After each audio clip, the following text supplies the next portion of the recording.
Welcome to Setting the Table, the Chefs of Best Fest. I'm Tay Westbury, and today I'm sitting down with Chef Mario Ochoa. Born in Mexico and raised in Omaha, his story is one of culture, family, resilience, and deep connection to food.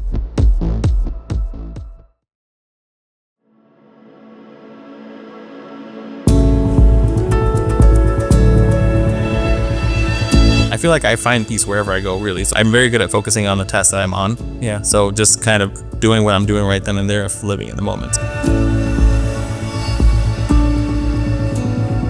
My dad was a farmer, my mother an entrepreneur, so I got to experience a little bit of both sides of those two things. I actually remember going out to the land and watching my dad plant crops and cultivate and do all the things, so that was fun to experience that.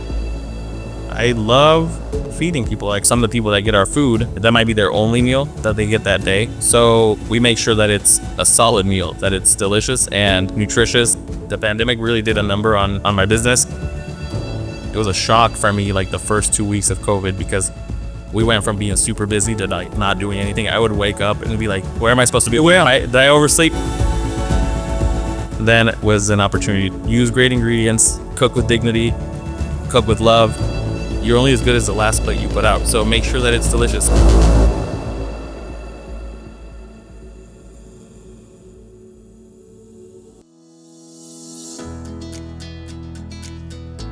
My name is Mario Ochoa Vital, and I was born in Mexico, grew up in Omaha, been here since I was like 7 years old. I love it.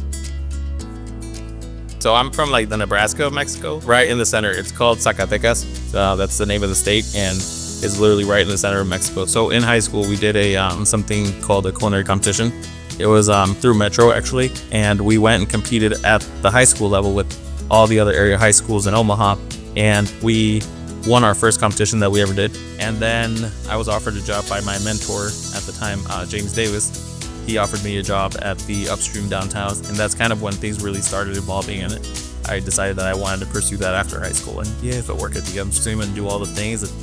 Back in like 2005, 2006, Upstream was probably one of the highest grossing restaurants in the Midwest. Yeah. So the volume that they did there was insane. I didn't know how fortunate I was to have started there because of how busy, like the high volume and the great standards that they had, operating standards, and just it was a great kitchen to be exposed to early on, and I definitely have taken a lot from there. I worked there for 5 years, so.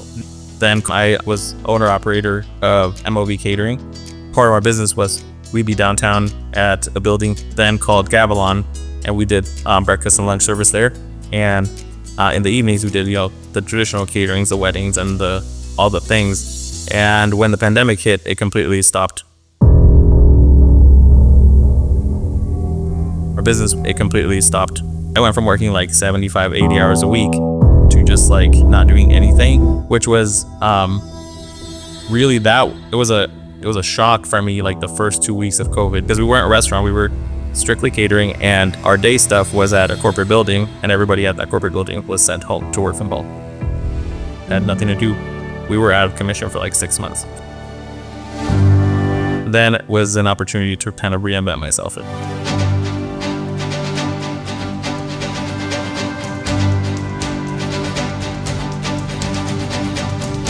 Anna Curry, who is the director of culinary nutrition, had this vision to, make meals for people that could cook for themselves. And long story short, she came to me one day and said, "Hey, your kitchen's sitting empty. We have produce that's coming out of our gardens. Can you make something and then pilot this program so we can make these meals that go out to the community?" At the time, I was already working as a contractor for Whispy Roots.